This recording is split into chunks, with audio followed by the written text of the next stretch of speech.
You and I, as individuals, can, by borrowing, live beyond our means, but for only a limited period of time. Why then should we think that collectively, as a nation, we're not bound by that same limitation?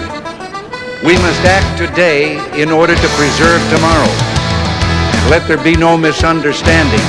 We're going to begin to act beginning today. We, as Americans, have the capacity now, as we've had in the past, to do whatever needs to be done to preserve this last and greatest bastion of freedom. Government is not the solution to our problem.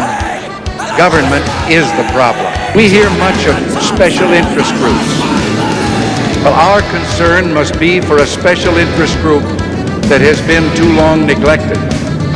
It knows no sectional boundaries or ethnic and racial divisions, and it crosses political party lines.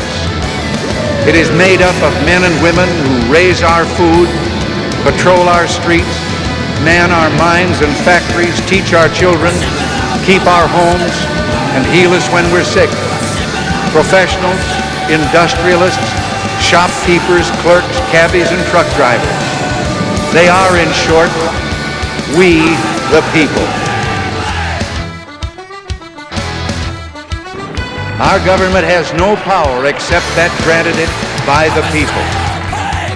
It is time to check and reverse the growth of government, which shows signs of having grown beyond the consent of the governed.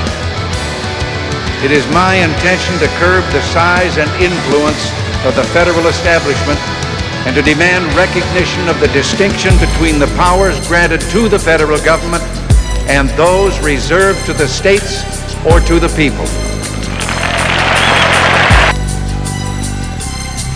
As I walk through the valley of the shadow of death, I take a look at my life and realize there's nothing left. Cause I've been blasting and laughing so long that even my mama thinks that my mind is gone. But I ain't never crossed a man that didn't deserve it.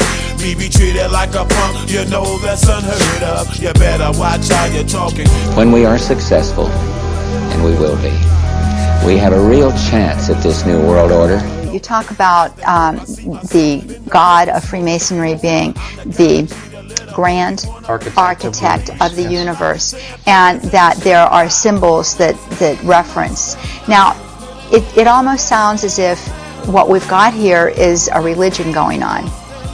Jeanette, Freemasonry has all the elements of religion. I mean, it has its own names for God, its own symbols for God, its own names and symbols for heaven. It has initiation rites. It has oaths that have a sacramental character.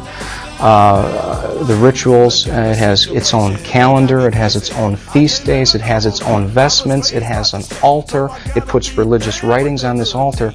If Freemasonry came out and said we're a religion, it would be lacking nothing to make it so. So it clearly is, by its practice and its precepts, a religion, and this is what the popes have taught throughout the centuries. And my homies is down, so don't arouse my anger. Fool, death ain't nothing but a heart. Come on, let's go to ancient Greece, to the time of Pythagoras, the master egghead of them all. Their mathematical discoveries.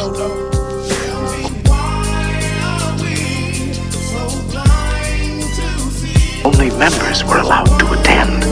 They had a secret emblem, the pentagram.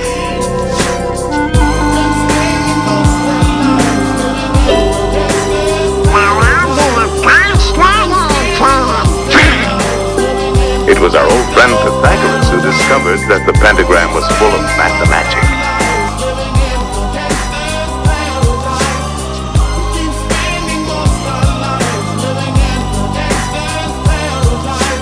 Power and the money, money and the power. Minute after minute, hour after hour, everybody's running, but half of them ain't looking what's going on in the kitchen. But I don't know what's cooking. They say I got to learn, but nobody's here to teach me. If they can't understand it, how can they reach me? I guess they can't, I guess they won't, I guess they front. That's why I know my life is out of luck, fool.